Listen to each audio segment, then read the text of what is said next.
నా పేరు రామ్మోహన్ రావు అండి. సో ఇక్కడ Gayatri Nagar residence. I'm 80 years old. ఈ మోకాళ్ళ నొప్పుల సర్జరీ గురించి డాక్టర్ అనురాగ్ గారిని కన్సల్ట్ చేసాము. Shri Manju hospital, KPHB. మాకు అనురాగ్ గారి రెఫరెన్స్ మా కాలనీలోనే మా కొలీగ్ ఒక ఆయన ఇచ్చారు. అనురాగ్ గారి రెఫరెన్స్. ఆయన అప్రోచ్ అయ్యాము మేము లాస్ట్ సాటర్డే. అప్రోచ్ అయ్యి ఆయన కన్సల్ట్ చేసిన తర్వాత ఆయన సర్జరీ చేయడానికి ఒప్పుకున్నారు, నీ రీప్లేస్మెంట్.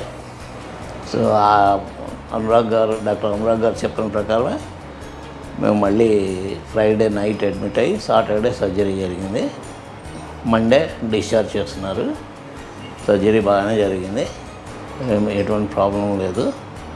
కాకపోతే కొంత ఫిజియోథెరపీ చేయాల్సి వస్తుంది. నొప్పి అయితే ఉంటుంది. కొన్ని రోజులు 15 రోజులు ఫిజియోథెరపీ చేసిన తర్వాత మోకాలు సెట్ అయిపోతుంది. సో దీనికి డాక్టర్ అనురాగ్ గారికి థ్యాంక్స్ చెప్తున్నాను. అట్లాగే మంజు హాస్పిటల్ కూడా థ్యాంక్స్ కన్వే చేస్తున్నాను.